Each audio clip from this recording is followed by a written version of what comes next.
샬롬. 지난밤도 평안하셨나요? 네, 시편 기자는 시편 4장 8절에서 이렇게 고백을 합니다. 내가 평안히 눕고 자기도 하리니 나를 안전히 살게 하시는 이는 오직 여호와이시니이다. 아멘. 그렇죠. 우리가 평안히 눕고 자는 그런 평안한 시간들은 오직 하나님의 선물이라는 것입니다. 지난밤의 평안함과 안전함은 하나님의 은혜인 줄 믿습니다. 아멘. 오늘 함께 나눌 하나님의 말씀은 마태복음 15장 1절에서 20절 말씀입니다. 마태복음 15장 1절에서 20절 말씀입니다. 제가 봉독하겠습니다. 그때 바리새인과 서기관들이 예루살렘으로부터 예수께 나와 이르되 당신의 제자들이 어찌하여 장로들의 전통을 범하나이까? 떡 먹을 때 손을 씻지 아니하나이다.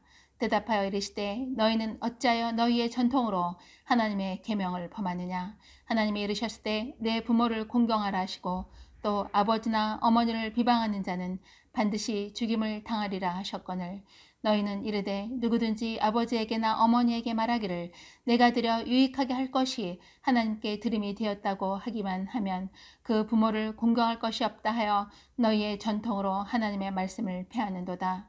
외식하는 자들아 이사야가 너희에 관하여 잘 예언하였도다.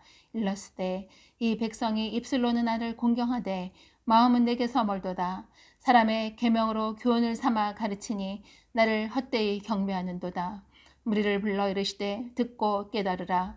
입으로 들어가는 것이 사람을 더럽게 하는 것이 아니라 입에서 나오는 그것이 사람을 더럽게 하는 것이니라. 이에 제자들이 나와 이르되 바리새인들이 이 말씀을 듣고 걸림이 된 줄 아시나이까? 예수께서 대답하여 이르시되 심은 것마다 내 하늘 아버지께서 심으시지 않은 것은 뽑힐 것이니 그냥 두라. 그들은 맹인이 되어 맹인을 인도하는 자로다. 만일 맹인이 맹인을 인도하면 둘이 다 구덩이에 빠지리라 하시니 베드로가 대답하여 이르되 이 비유를 우리에게 설명하여 주옵소서. 예수께서 이르시되 너희도 아직까지 깨달음이 없느냐? 입으로 들어가는 모든 것은 배로 들어가서 뒤로 내버려지는 줄 알지 못하느냐? 입에서 나오는 것들은 마음에서 나오나니 이것이야말로 사람을 더럽게 하느니라. 마음에서 나오는 것은 악한 생각과 살인과 간음과 음란과 도둑질과 거짓 증언과 비방이니 이런 것들이 사람을 더럽게 하는 것이요 씻지 않은 손으로 먹는 것은 사람을 더럽게 하지 못하느니라. 아멘. 바리새인들과 서기관들은 그들의 전통을 중시하고 또한 율법을 중요시하는 자들입니다. 그러한 모습이 잘못됐다는 것은 아닙니다. 그러나 삶 속에서 얼마나 그 말씀대로 살고 있느냐 하는 것이 중요하다는 것입니다. 장로들의 전통은 자신들의 이익과 기득권을 지키는 수단으로 점차 변질되어 갔습니다. 3절 말씀 읽겠습니다. 대답하여 이르시되 너희는 어찌하여 너희의 전통으로 하나님의 계명을 범하느냐? 하나님을 사랑하는 것이 뒷전으로 밀린다면 율법의 준수는 아무 의미가 없다는 것입니다. 외적으로 드러난 것이 중요한 것이 아니라 내적인 마음을 주님은 보고 계십니다.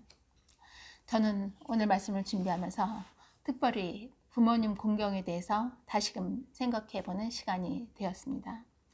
하나님을 향한 열심이 있다고 하면서 정작 나를 이 세상에 태어나게 하신 부모님께 얼마나 효도를 다했나 하는 생각이 들었습니다.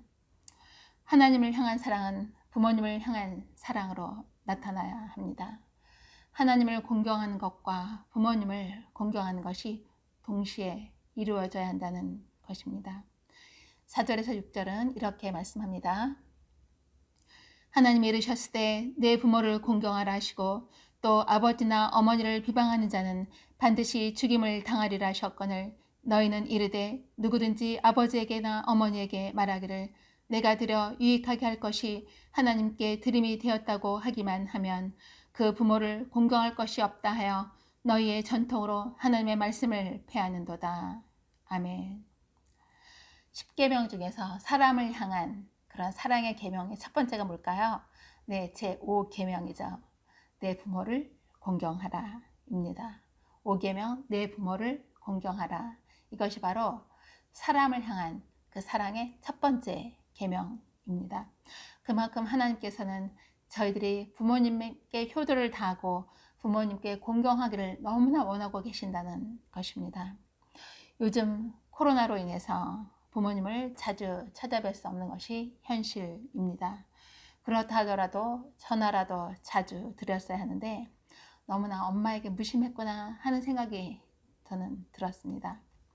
나이가 들수록 부모님 생각이 더 많이 나는 것 같습니다. 철없던 저의 모습이 떠오르고 마음에는 늘 죄송함이 가득합니다. 특히 자녀들을 통해서 저의 모습을 보게 되는 것 같아요. 자녀를 통해서 서운함이 생길 때, 나도 어렸을 때, 또 철없을 때 엄마에게 또 아빠에게 저렇게 했나 보다, 저렇게 했겠구나, 그런 것이 생각이 나면서 돌아보고 또한 반성도 하게 됩니다. 저희 친정 엄마는 연로하십니다. 정말 나중에 후회하지 않고 지금부터라도 정말 잘해드려야 되겠다라는 생각이 많이 듭니다. 저 또한 입술로만 엄마를 공경하고 마음을 다하지 못했음에 늘 죄송스러운 마음이 가득합니다. 그러면서 하나님께 간절한 마음으로 기도를 드리게 되었습니다. 하나님 아버지, 제 안에 예수님의 마음을 품게 해주세요. 그리고 엄마에게 효도하게 해주세요. 그렇게 기도가 됩니다. 우리 주님은 외면을 보시지 않고 우리의 마음을 보신다고 말씀합니다. 본문에는 입에서 나오는 것들은 결국에서 마음에 나온다라고 기록하고 있습니다. 18절 말씀 읽겠습니다. 입에서 나오는 것들은 마음에서 나오나니 이것이야말로 사람을 더럽게 하느니라. 아멘. 그렇다면 사람을 더럽히는, 즉 마음에서 나오는 것들은 무엇이 있을까요? 19절에서 20절은 이렇게 말씀합니다. 마음에서 나오는 것은 악한 생각과 살인과 간음과 음란과 도둑질과 거짓 증언과 비방이니 이런 것들이 사람을 더럽게 하는 것이요 씻지 않은 손으로 먹는 것은 사람을 더럽게 하지 못하느니라. 아멘. 우리들의 삶은 뭐에 기초를 둬야 할까요? 바로 하나님의 말씀. 네, 저희 하나님의 말씀이 저희 삶의 기초가 되어야 합니다. 그리할 때 성령님께서 저희의 마음으로부터 하나님의 말씀에 순종할 수 있는 힘을 주십니다. 우리는 성령의 도우심으로 또한 선한 일을 행할 수 있게 됩니다. 한 집사님께서 이런 말씀을 하시는 거예요. 새해 들어서 요즘 성경도 열심히 쓰고 또 읽고 기도하는 시간을 많이 갖고 계신다는 것입니다. 그런데 그러한 신앙생활을 또 그렇게 신앙생활을 열심히 하다 보니까 마음이 달라지더래요. 가족을 바라보는 마음의 시선이 자기도 모르게 따뜻하게 또 사랑으로 또 폭넓게 품는 그런 마음이 생겼다고 합니다. 그랬더니 아들이 그렇게 이야기를 하더랍니다. 엄마, 요즘 많이 달라지신 것 같아요. 네, 그런 얘기를 했다고 말씀을 하시더라고요. 네, 신앙생활을 열심히 하기 시작했더니 자신의 모습이 바뀌게 되고 그러니까 또한 가정의 분위기도 많이 바뀌게 되었다라고 고백하시는 것을 들었습니다. 우리의 마음은 내 안에 계신 성령님의 역사로 따뜻하고 또한 사랑이 넘치는 그런 그리스도인으로 변화된다는 사실을 우리는 기억해야 합니다.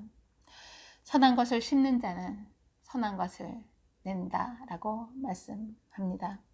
하나님의 말씀을 바르게 깨달아 그 말씀대로 순종함으로 성령의 열매를 풍성하게 맺는 저와 사랑하는 성도님들의 삶이 되시기를 소망합니다. 아멘. 오늘 하루 저희들이 함께 나눌 또 함께 기도할 기도 제목은 첫째, 하나님의 말씀의 뜻을 바르게 깨달아 그 말씀대로 순종하기를. 둘째, 하나님의 능력의 손으로 치유받는 환우분들 되시기를. 세 번째로, 성전건축의 모든 과정이 하나님의 손길로 인도함 받아 형통하게 진행되기를 위해서 오늘 하루 함께 기도하는 시간이 되기를 소망합니다. 기도하시겠습니다. 할렐루야. 지금도 살아계셔서 저희와 함께 하시는 주님을 찬양합니다. 하나님의 말씀을 주시고 그 말씀대로 순종하기를 원하시는 주님, 성령님의 도우심 가운데 하나님의 말씀을 바르게 깨달아 순종하며 나아가는 그리스도인이 되게 하여 주시옵소서. 주님, 또한 하나님을 향한 사랑이 부모님을 향한 사랑으로 나타나게 하여 주시옵소서. 그리하여 하나님을 공경하는 것과 부모님을 공경하는 것에 소홀함이 없도록 인도하여 주시옵소서. 예수 그리스도의 이름으로 감사하며 기도드리옵나이다. 아멘.